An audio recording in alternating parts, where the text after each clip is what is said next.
rekomendasi milih hotel untuk umroh, terutama yang belum pernah umroh ya. Saya juga insya Allah baru pertama kali ini. Rekomendasinya kalau saya sendiri sih di situ ya, nginapnya di situ. Bisa dibilang di ujung jalan kaki menuju Masjid Nabawi. Nah, karena saya baru pertama, tak kasih rekomendasinya malah kalau bisa sih minimal ya yang di area jalan ini ya. Tapi kalau bisa pilih hotel yang langsung depan masjid, mau yang di ujung situ atau ujung sini, pokoknya yang di sekitar masjid. Meskipun mahal sih ya tetap harus diusahakan. Kenapa? Sebenarnya bukan untuk bergaya, tapi lebih ke efisiensi ke masjidnya. Kalau dekat mahal sih wajar ya, tapi tenang, insya Allah akan mengganti dengan yang lebih baik lagi. Kita jalan kaki pergi ke masjid, dari rumah ke masjid aja kita dapat pahala kan. Satu langkah kebaikan, langkah kaki kiri tertinggal keburukan. Apalagi yang dari Indonesia sampai ke Madinah dengan biaya yang lumayan. Allah Maha Pengasih lagi Maha Penyayang, pasti diganti yang lebih baik. Nah, kalau untuk enaknya, kalau hotelnya di area pelataran masjid itu, kita lebih fokus ini lebih nyaman untuk toharoh bersuci. Entah itu kita mandi atau kita buang hajat, itu kita lebih enak. Terus untuk jaraknya, contohnya saya lah yang di Indonesia mungkin malas-malasan ke masjid. Kalau jauh, pertama jauh capek, kedua nanti kalau udah kecapean malas ke masjid malah rugi kan. Udah jauh-jauh sampai sini malah nggak sholat ke masjid. Ini aku aja yang masih termasuk hotelnya lumayan nggak jauh ya, cuman di ujung situ. Ini belum adzan subuh loh ini. Alhamdulillah ini bulan Ramadan, hari pertama Ramadan ini. Alhamdulillah. Kita kalau ke masjid, terutama di maghrib atau maghrib ke isya-nya itu terasa cepet banget. Jadi kalau kita nggak stay di masjid, karena misal kalau kita hotelnya jauh ya, kalau hotelnya jauh tapi kita maunya pulang ke hotel dulu setelah sholat. Nah, waktu untuk ini jarak antara sholat maghrib dengan isya itu terasa cepet banget. Jadi kita kecapean. Kalau hotelnya jauh kita harus pulang, nanti capek. Nah, lebih disarankan hotel-hotel di depan area masjid. Dan jangan pilih yang tinggi. Jangan pilih hotel yang tinggi, mending hotel yang pendek. Karena kita nanti agak repot di liftnya. Apalagi kalau rame ngantri.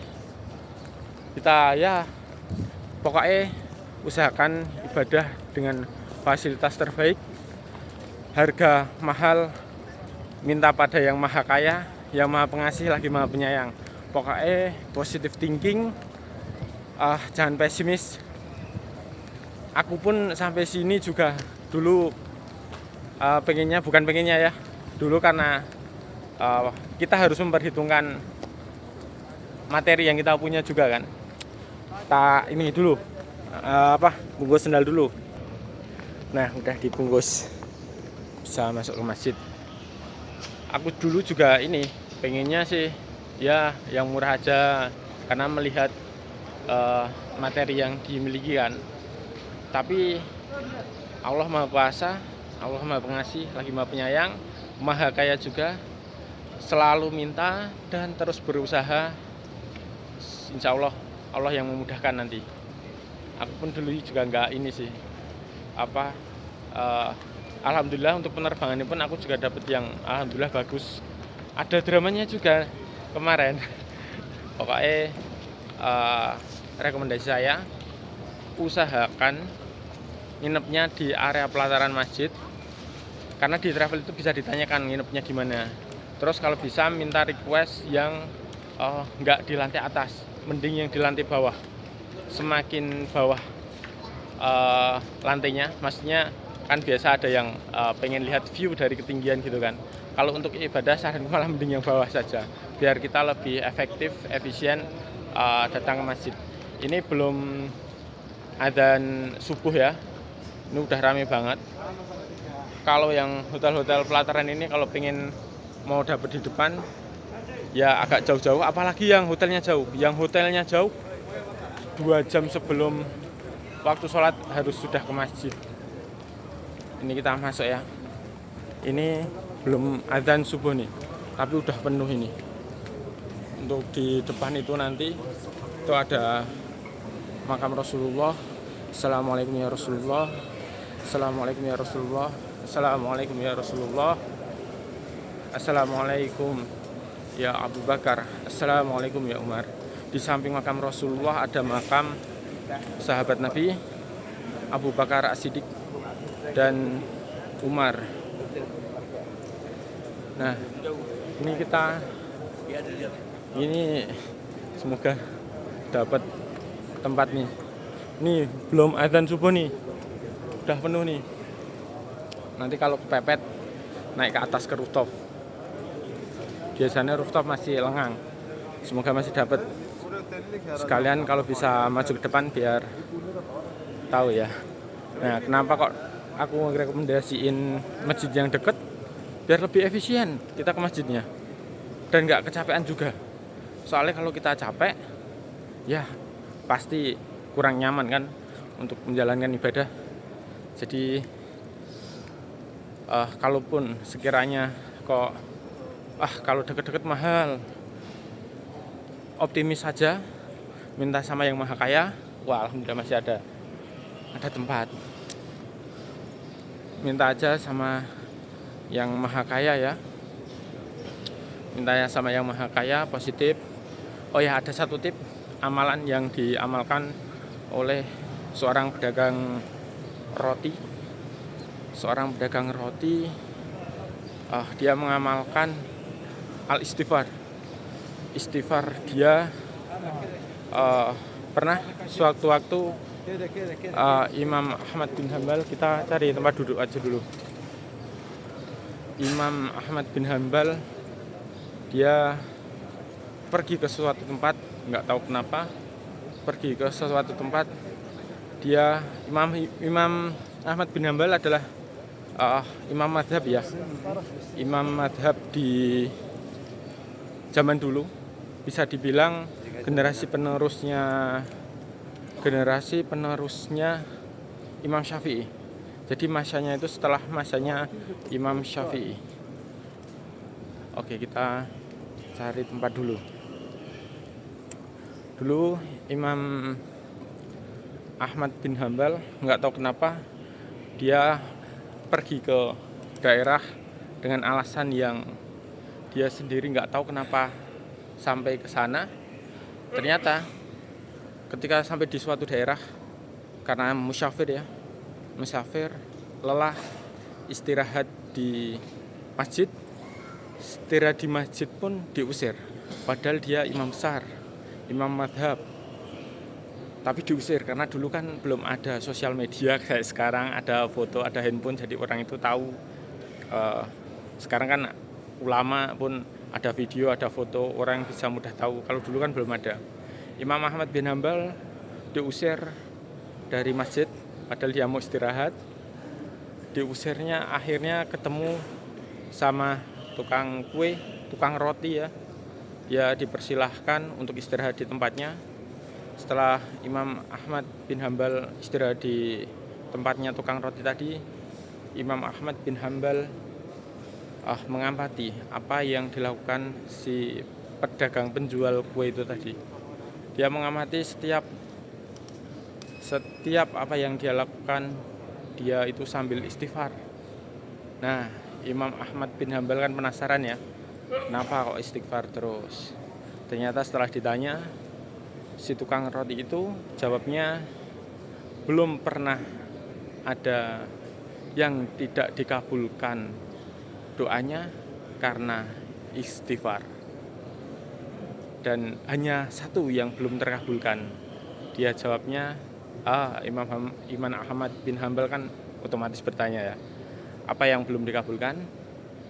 Dia jawab, dia pengen ketemu Imam Madhab Imam Ahmad bin Hambal, padahal yang bertamu dengan dia, yang dia persilakan untuk menginap itu adalah Imam Ahmad bin Hambal. Sampai Imam Ahmad bin Hambal, ya kita sebut aja terharu jauh-jauh sampai diusir dari masjid, bukan terlantar di tukang roti ya. Sampai di tukang roti ternyata gara-gara istighfarnya orang roti. Pedagang roti, karena istighfarnya pedagang roti, Allah mengabulkan permintaan dia ketemu Ahmad bin Hambal. Dia sendiri, bukan tukang rotinya yang pergi mencari Imam Ahmad bin Hambal, tapi berbusa ya, nggak apa-apa ya, semangat ini soalnya bikin kontennya. Bukan tukang rotinya yang berusaha untuk mencari Imam Ahmad bin Hambal, tapi Imam Ahmad bin Hambal sendiri yang diarahkan Allah untuk jauh-jauh datang menemui si pedagang roti tersebut. Jadi kesimpulannya, seorang imam madzhab aja bisa, ya gimana ya, bisa kena amalannya tukang roti loh, dengan mengamalkan istighfar dan mengabulkan keinginan si tukang roti tadi. Apapun yang sudah diinginkan si tukang roti karena istighfar tadi sudah terkabulkan. Nah, ini bisa dijadikan contoh untuk kita berikhtiar, berusaha menginginkan apa yang kita inginkan dengan amalan yang menurut saya sederhana, dan saya juga sudah mengamalkan juga. Saya kemarin mengamalkan al-istighfar itu, pengen pesawat bisnis. Alhamdulillah tercapai. Akhirnya dapat pesawat bisnis juga. Meskipun sebelumnya kita udah tanya, nggak dapat lah.